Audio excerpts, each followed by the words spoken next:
वहां नहीं रुकती। याद कीजिएगा वहां के रक्षा मंत्री ख्वाजा आसिफ से जब सीएनएन ने सवाल किया था कि भाई आप तो ये दावा कर रहे थे कि आपने 5 भारतीय विमानों को गिरा दिया है, सबूत क्या है आपके पास? जब उन्होंने कहा था कि सोशल मीडिया पर ये तमाम खबरें हैं, बेइज्जती हुई थी पाकिस्तानी रक्षा मंत्री की। अब ये मुद्दा उनके अपने सांसद उठा रहे हैं कि तुमने पाकिस्तान का मजाक बनाकर रख दिया है। संसद के अंदर देखिए दोस्तों क्या हो रहा है। कल मैं सुन रहा था सीएनएन को हमारा डिफेंस मिनिस्टर इंटरव्यू दे रहा था, तो इस तरह के इंटरव्यू मैंने जब सुना तो मैं हैरान हुआ कि एक एंकर उससे पूछते हैं कि आप कह रहे हैं कि पाकिस्तान ने 5 जहाज गिराए हैं, इसका कोई प्रूफ कोई सबूत है? तो ये कहता है सोशल मीडिया। अफसोस की बात है, इस तरह का जवाब इसको देना चाहिए था।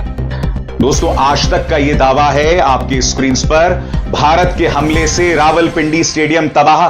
आज होना था स्टेडियम में पीएसएल का मैच।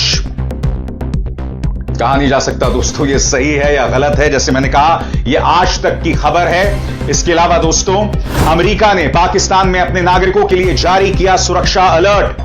सभी अमेरिकी सुरक्षित जगह पर चले जाएं। पाकिस्तान में रह रहे नागरिकों से अमेरिका ने की अपील। और जैसा कि आप देख सकते हैं दोस्तों, ड्रोन के जो धमाके हुए उसके चलते लाहौर इस्लामाबाद में यह चेतावनी अमेरिका ने दी है।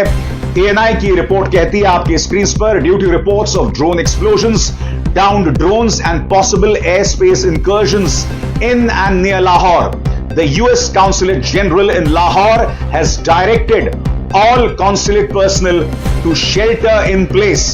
The consulate has also received initial reports that authorities may be evacuating some areas adjacent to Lahore's main airport.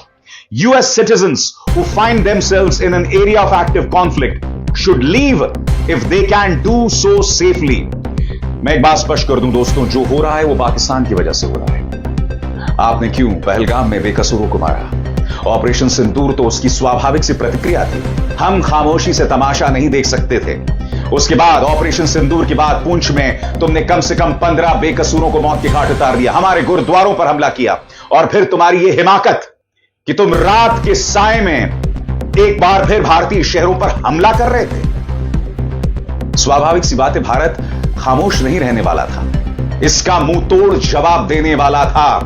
क्योंकि इसमें दो राय नहीं है दोस्तों, भारतीय जनता पार्टी सरकार, एनडीए सरकार ने एक कटिबद्धता दिखाई है, एक प्रतिबद्धता दिखाई है जो हमें जमीन पर दिख रही है। सबसे बड़ी बात, तमाम पॉलिटिकल पार्टीज आज सरकार और उसके फैसले के साथ खड़े हुए हैं। और इस मौके पर हमें अपनी सरकार का साथ देना है, हमें अपनी सेना का साथ देना है, सेना में विश्वास कायम रखना है। जय हिंद, जय भारत।